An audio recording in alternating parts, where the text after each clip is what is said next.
Araw-araw, bago pa sumikat ang araw, gising na ako. 3:00 ng madaling araw, habang ang karamihan ay tulog pa, nagsisimula na ang laban ko. Magtitimpla ng kape.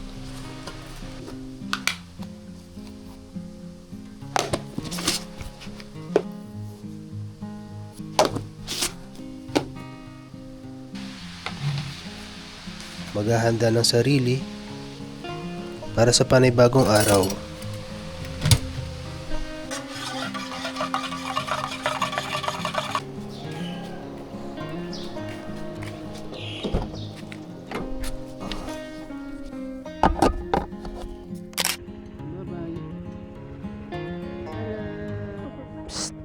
Bye-bye, apir. Yun. Habang nagmamaneho, unti-unting nagigising ang mundo. Kape, biskwit, simpleng almusal habang nasa biyahe. Aray ko!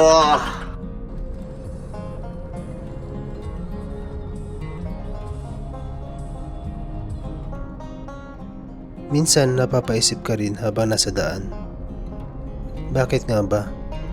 Bakit araw-araw ganito? Pagdating sa opisina, time in,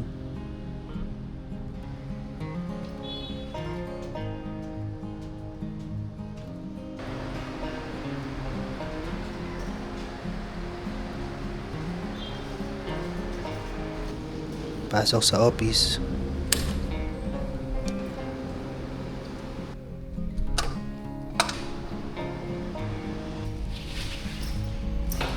ihahanda ang mga gamit,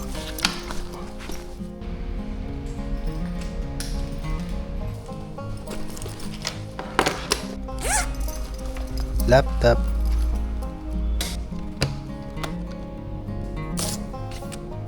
tablet, mga kasangga sa araw-araw.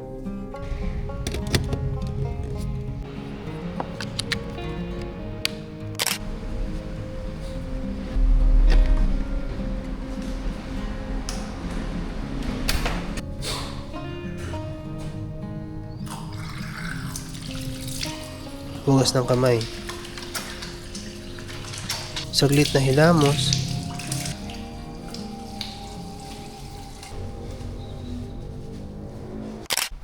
At simula na ulit ng trabaho.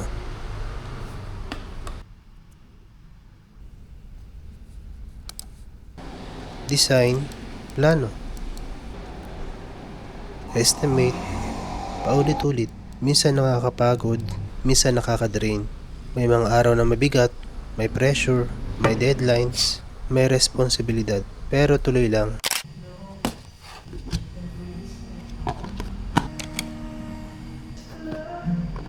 Pag break time, simpleng pahinga, mainit na tubig, cup noodles, sapat na para makabawi ng konting lakas. Tapos laban ulit. Pagkatapos sa opisina, hindi pa tapos ang araw, kailangan pumunta ng site.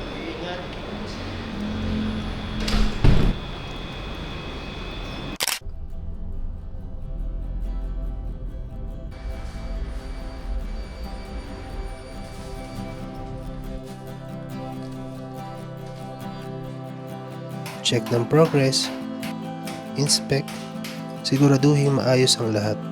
Responsibilidad, commitment, trabaho.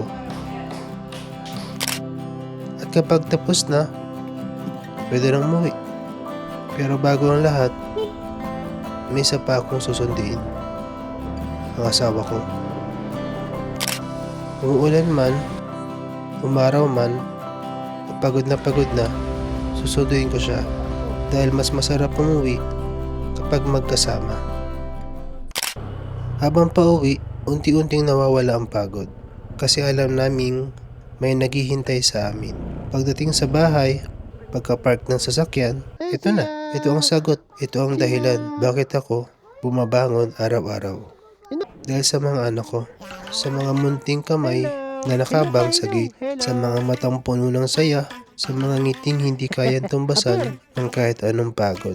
Yung excitement nila kapag nakita kami, yung pagtakbo nila papunta sa amin, yung mahigpit nilang yakap. Lahat ng pagod parang nawawala sa isang iglap. Doon ko na-realize, kaya ako bumabangon, kaya ako lumalaban para sa kanila, para maibigay ang pangangailangan nila, para mabigyan sila ng seguridad, para maibigay ang mga bagay na hindi namin naranasan noon. At higit sa lahat, para maramdaman nila ang pagmamahal na deserve nilang matanggap. Bumabangon kami araw-araw, hindi lang para magtrabaho, hindi lang para kumita. Bumabangon kami para sa pamilya, para sa kinabukasan at para sa kanila. At hanggat may mga naghihintay sa bahay, patuloy kaming babangon araw-araw.